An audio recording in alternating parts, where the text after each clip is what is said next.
Welcome to Housing for Good, a podcast dedicated to housing topics and issues affecting our communities in McPherson County and beyond.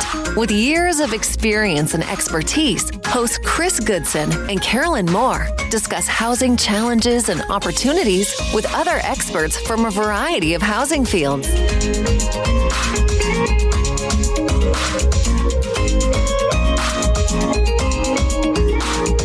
Hello there, and welcome to this week's episode of Housing for Good. I'm Karolyn. And I'm Chris.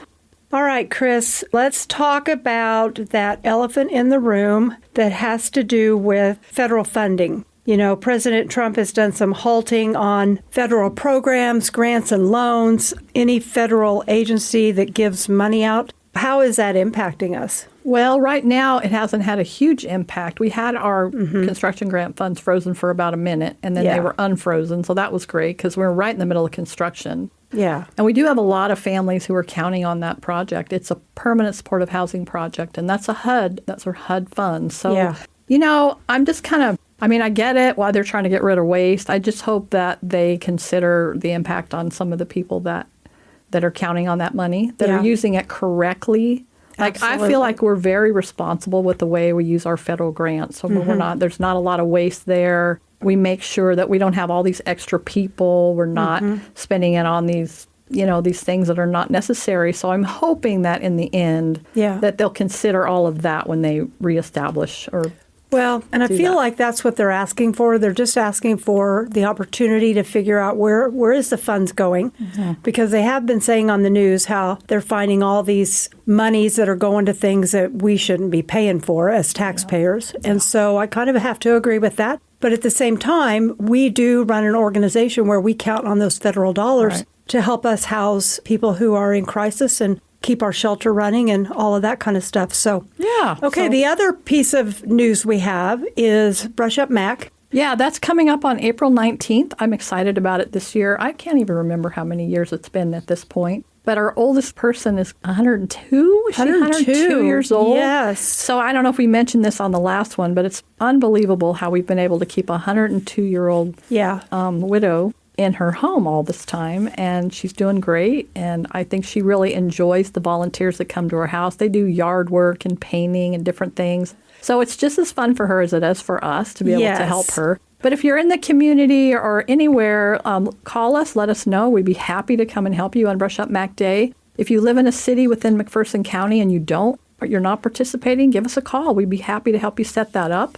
If you live in somewhere else in the country, or if you're international listening today, we would love to help you figure out how to set up a Brush Up Mac or Brush Up wherever you live so that you can keep their seniors in their homes, and it's a better life for them and everybody else. Yeah, and property values go up. Right. The other thing is a couple of dates. So March 15th is when we're asking for the homeowner applications to be turned in. And then volunteers, we're asking for those to come in. I believe it's March 31st, just so we have time to get our teams together and take pictures and pick the houses they're going to work on. So talk a little bit for just a couple of minutes, and then we're going to introduce our guest about that 504 program that's available. I know we got somebody a new roof with that. So when we have low-income homeowners, this is a really great program. Yeah, it is. So if you are 62 and older and you are low income, you could qualify for a $10,000 grant from the USDA that you don't pay back. But you also can qualify for up to $40,000 to do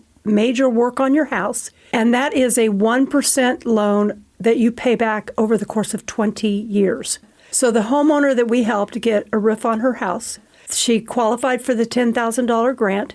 Her out-of-pocket was just under $3,000 for new roof and guttering then, and she has 20 years to pay that back. And isn't that payment really low? Oh, so low. Yeah. She can pay it back sooner, but, if you have something major done and you end up getting $40,000, it's nice to know that you have 20 years that you can pay that off. And so, it's a great program. And if you want to know more about that, just give us a call out here. Yeah, and that's a national program as well. Okay. That's across the country. As long as your community fits their criteria, that's a national program. So it's not just Kansas. So anybody out there, if you're listening and you want to know about that program, just let us know. We'd be happy to give you that information. So our phone number is 620-241-7828.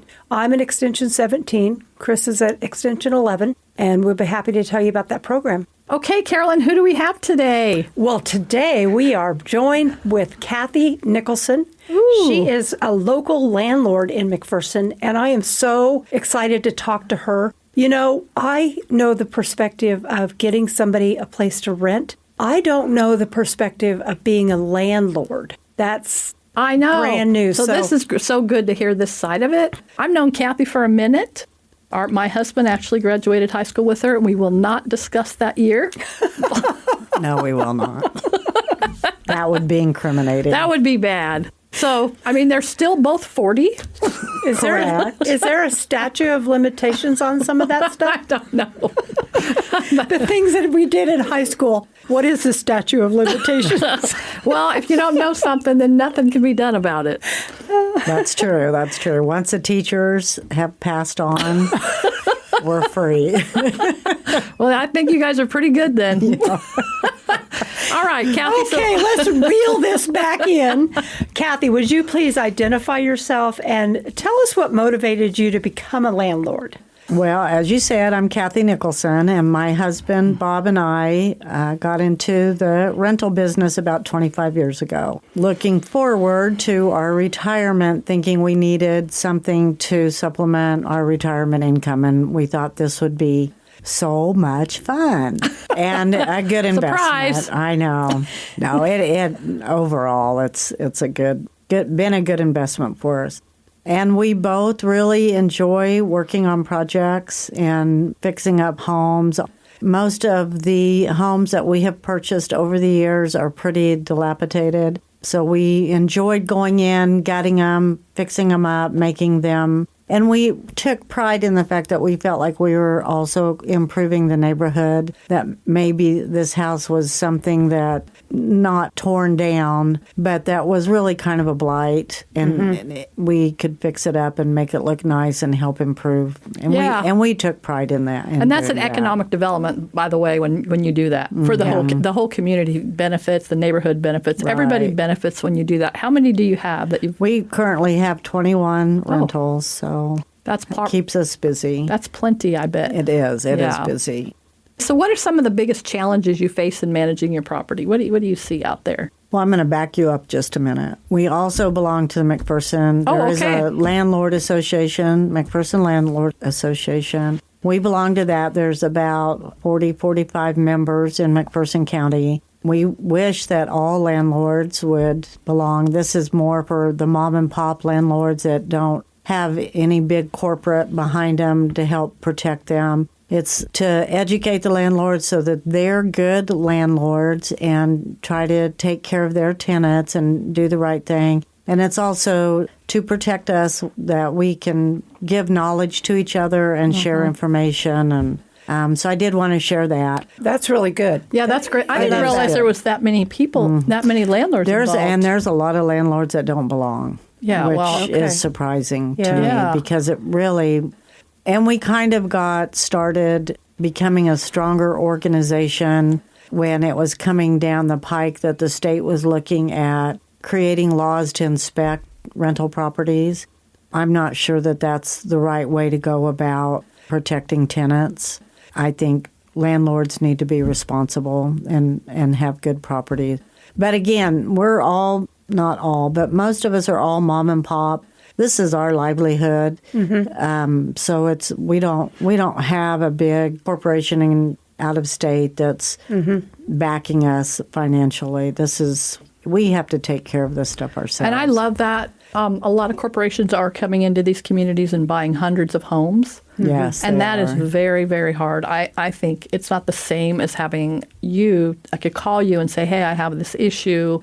And you're right there. And it's like, I always call it boots on the ground. You're right here. You can take care of the situation. You can manage it. And it matters to you if that house starts to be run down because it's a reflection of you. It does. And again, we take pride. Nothing makes us feel better as a tenant saying you're the best landlord we've ever had. I mean, we really do appreciate that and enjoy hearing that. 90% of our tenants have been great people, so we enjoy working with them. So this kind of leads me into my next question. And what is your approach with property management, and how do you handle repairs and emergencies? So part of our lease agreement when we lease to them, there's a whole paragraph. If there is repairs needed, they are to contact us ASAP, and they have both of our cell phone numbers. I'm usually the contact person. So they can call and text 24/7. Oh, wow. Now, if it's midnight, I might not answer until the morning. Respond, I know. Sometimes people...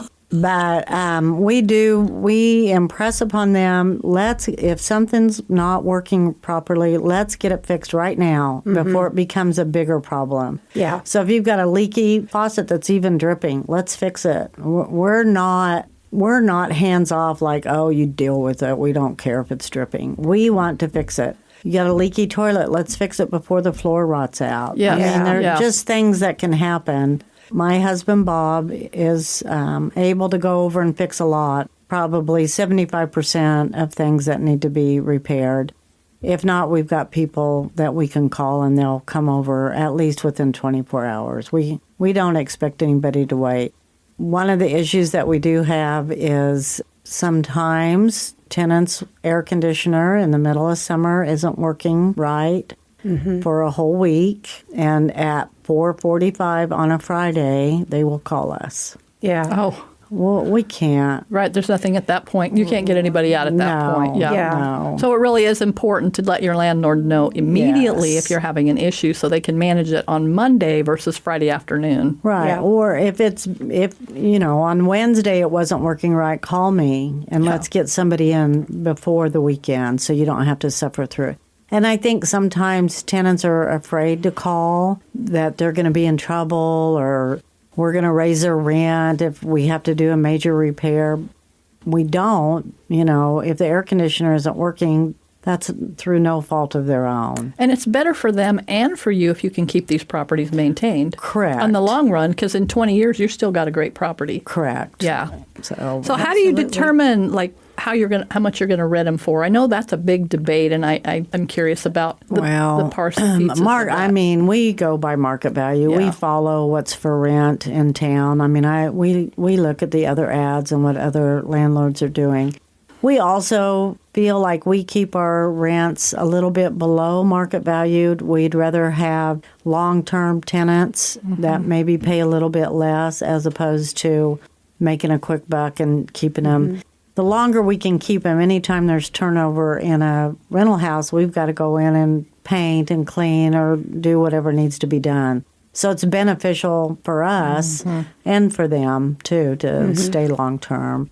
So taxes and insurance, I think people don't understand. That plays a big part in your rental rates, don't they? It does. And as everyone knows, taxes and insurance has really increased, especially insurance. And not only has insurance increased in our premium, but our deductible has increased. And maybe what the insurance company would have paid for in the past, they're not going to today.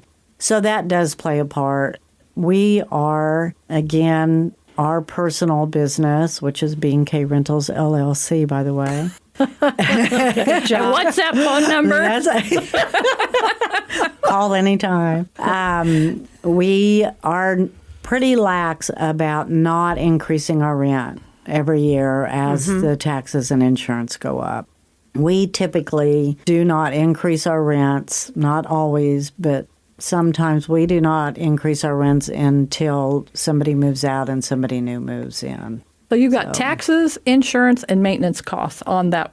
All of that plays into all of that. Yeah. Yeah, and if we, for example, we had to replace a furnace and air conditioner on a house last year. Well, that ate all of our rent for the year. We had negative profit on that piece of property. But that's also part of the business. It's the nature of the business. The next year, we might not have any repairs on it. But it's certainly not a get-rich-quick business. It's long-term investment. You've got to be in it for the haul. So what advice would you give to somebody if they're thinking about, I'm hearing what Kathy's saying, and I wonder if this might be something that I could do, become a landlord.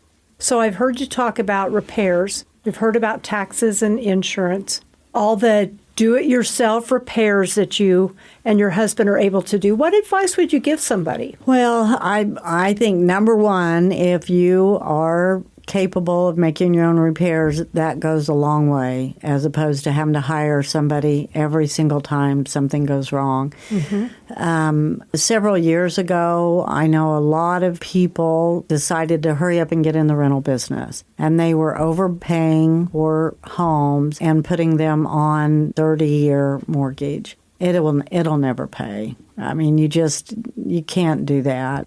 And they weren't reinvesting whatever income they were getting off of the home. They were not reinvesting it back into the home. They were putting it in their pocket. Well, then you're upside down right away. Right. You don't. There's nothing left. I mean, you're not maintaining that property, and pretty soon it's going to fall in disrepair, and then you don't. Basically, you have nothing. Right. We tried to put all of our homes on a 15-year mortgage, and we never put anything in our pocket ever until we got everything paid off. I mean, it just, and sometimes even then, in fact, we're like, is this really what we want to be doing? No, right. So here's another question I have. So when we look at Tenant Landlord Act and all this legal stuff that goes along with that, have you seen that change over the years? Has it gotten harder or easier, or have you noticed anything Oh, there's with that? a few little things. I'll put in another plug for the Landlord Association. Several times we've had somebody from Topeka come in and give us a class on tenant landlord, and we're certified under those laws. Anyone can get online and look at what those are. They are there to protect the tenant, but there's also some things in there that protect the landlord too. But I think overall, some of the laws are there to protect the tenants, more so than landlords, which is frustrating for landlords. Some of the laws that have changed over the years that we've noticed are service animals versus emotional support animals. I've noticed it kind of calmed down now, but originally that was a real big hot button.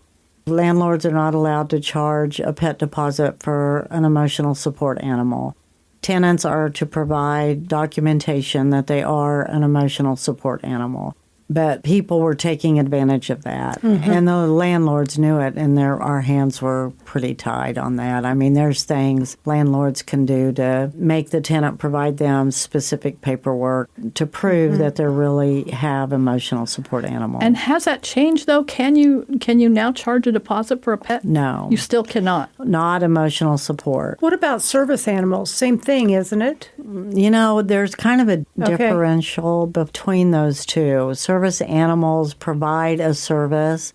Like, I'm not allowed, if somebody has emotional support animal, the landlord is not allowed to ask why. What's your emotional support that you need? You're not. That's a federal law. Well, and which is fine. I mean, I don't. Yeah, that's really tough though, because if you've got it, those animals are very hard on a home. They tear things up. Yeah. They can really mess up and for you not to be able to say, cause a lot of damage. Yeah, they do cause. I mean, dogs, cats, and I've seen emotional support bunny rabbits and snakes, anything. Right. Well, and people, you hear reports on the news where they want to take them on the airplane with them and they want to fly with them, and it's like, wait a minute. Did you hear about the one that was an emotional support turkey?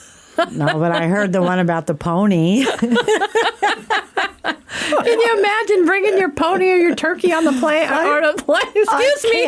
I cannot. So those kind of things are frustrating for landlords. Yeah. I mean, we're not hard-hearted. I have pets. I get it that people want to have pets, but I also want them to be responsible pet owners and not let them just trash. Well, and when I think of like service animals, I think of somebody that maybe they can't hear, and that dog alerts them that the phone or the doorbell. Correct. And those animals go through a rigorous training regimen. They are very well trained, very well behaved, and I don't see those kinds of animals being the destructive ones. Correct. Whereas an emotional support and an emotional animal, support animal might not either. I mean, somebody could have on who's just a plain pet that'll be just as it's the owner. Yeah. So I mean, you it goes down to yeah. the owner. And the only way you would be able to do anything is if at some point they move out and then they've caused damage. At that point, you may or may not be able to get that repaired. I think you could take them to small claims court and Yeah. charge them for the repairs. Yeah, that's regardless of whether it was an emotional support animal or not. That doesn't give them free rein. Yeah, yeah. It just gives them a little bit of leeway that they don't have to pay additional rent or additional deposit. Well, and you know, one thing when we're working to get our clients housed, and we use regular landlords such as yourself to house somebody, always try to tell them, look, this person is going to be a good landlord to you. Be a good renter to them. Right. So make sure that if there's a problem, you're reporting it right away. Make sure the line of communication stays open, and things can be worked out. Right. Yeah, they definitely can. I mean, open communication and transparency is always the biggest thing about landlord tenants and that type of thing. Well, and when you ask me about advice, you better be ready to deal with people of all kinds because there, like you said, there's good people and there's people that don't have a clue how to be in a landlord-tenant relationship. Yeah. So my biggest pet peeve, and it's good I don't do this by myself. My husband and I bounce off each other. He's a lot more patient and understanding where I'm like, they lied to me. Mm-hmm. I'm done. Yeah. And you can't do that. I mean, really, realistically, you can't do that. But I would say that's the hardest problem for me, and it would be a hard problem for somebody new getting into the business. They're going to lie to you, and you know they're lying, and what do you do? Yeah. You know. So one thing that I thought of when we were talking about property maintenance and repairs and that kind of stuff. So we have the little Oak Harbor Cottages emergency shelter. And my case manager got a text at 3:20 this morning that it's cold in the house. The heat is not working. And so it's like, oh my gosh, 3:20.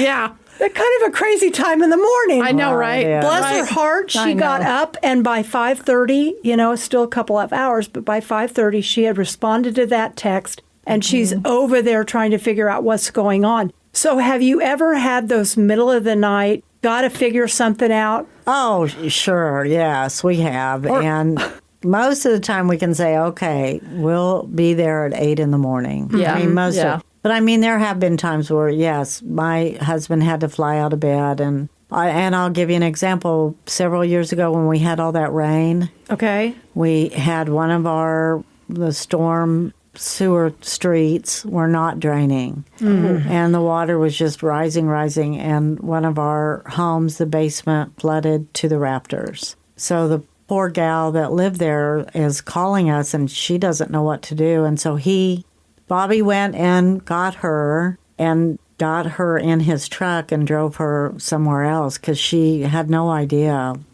what to do. And luckily it didn't go any further than that. Then it went back down. Oh, wow. But yeah, I mean, we have. I'm nature of the business. So you don't turn your phone off, right? People. No.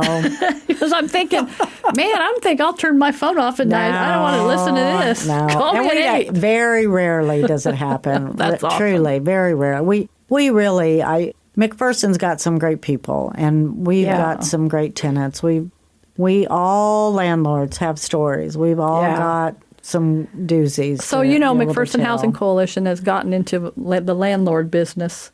I do. We just have 3 right now, and I'm like, what have we gotten ourselves into? we are 2 weeks into being landlords. And you love it. Well, I'm not handling the call, so far it's not me. But I don't know. Karolyn's had a couple, and I don't know if Sherry's had a couple, but our properties are brand new, so that's a little different. It helps. We don't have quite as many things. But on the other hand, there have been a few things that the builder forgot this or that or whatever. And so we've had to go back in and go, hey, hello, you didn't put that up, so let's get that done. Right. So I'm like, man, have we lost our minds? But we handle people a little differently as far as how we work with them because we have case management and services. So hopefully those families are ones that will come to us the ones that really need that extra help. Right. And that's the market that we're in. We're not in any way trying to compete with the landlords in the city. Yeah. We're not trying to do that. I know. Yeah. And, you bring that up. Sometimes we feel like case managers, too. I'm sure. I mean, we've had tenants that have said, I have to move out. I lost my job. I can't pay. Yeah. And we've worked with them and until they got back on their feet, and they were excellent tenants, and they got caught up on their rent. And then we've had, obviously, tenants that ghost us, so we have to chase them down and be like, look, you have to pay you have to communicate with us. Yes, I just heard two key words there: communication and honesty. Mm-hmm. And so whenever we receive a phone call from somebody and they don't know what to do and they're scared, it's like, okay, have you talked to your landlord? Just be honest and let them know what's going on.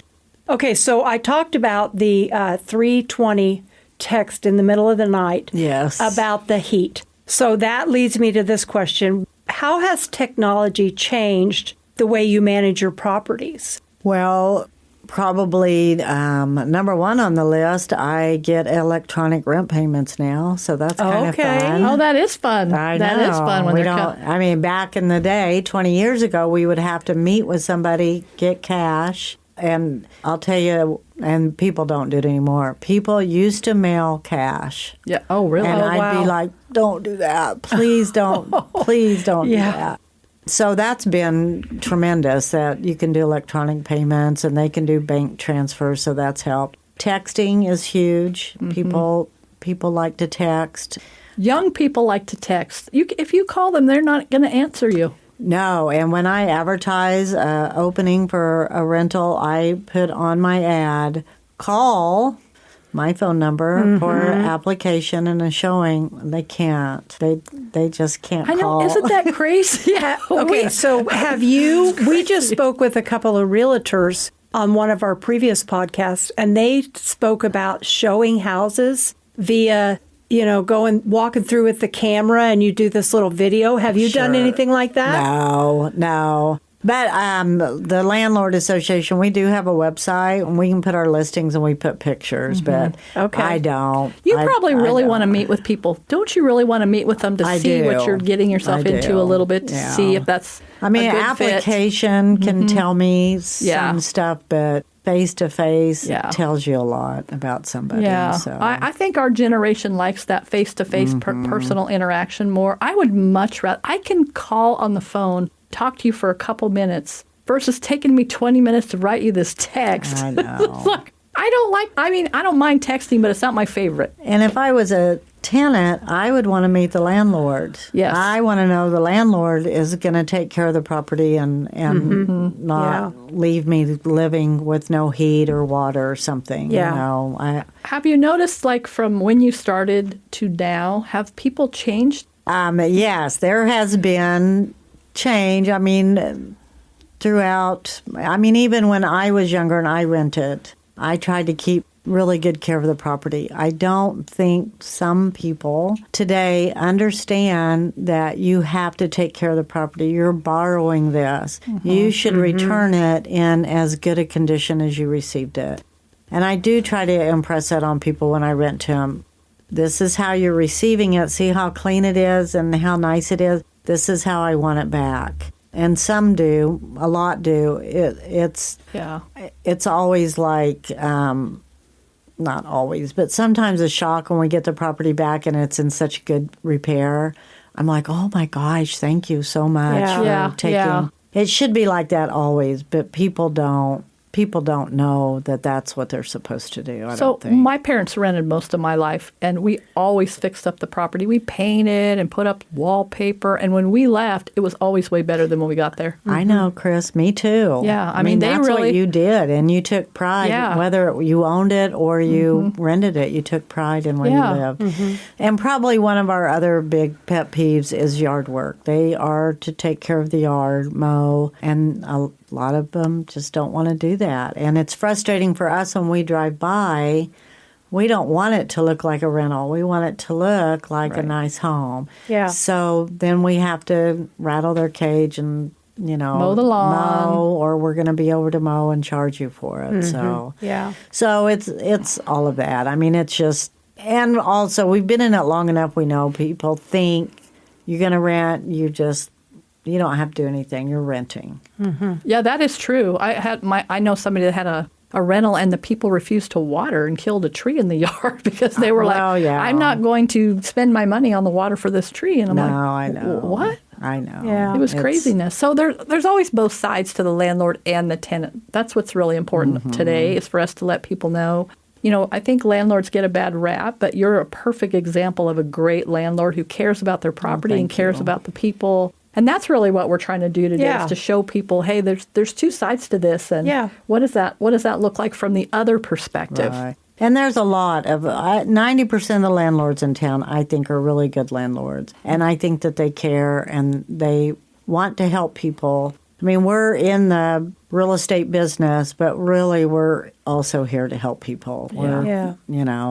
And we get into relationships, long-term relationships with some of our tenants. We become friends, I guess, with them and care about their circumstances. So, I mean, all of that plays into it. It's hard not to care about somebody that's living in your home unless they lie to you. Communication. All right. That's the most important thing I learned today. Make sure you're talking to your landlord. This is so good. Make sure you're being honest with the landlord. And I thank you, Kathy, for joining us on this episode of Housing for Good. Please go to Housing for Good and listen to our podcast. Leave us a review at housingforgood at McPhersonHC.org. And thank you for listening today. Have a great day.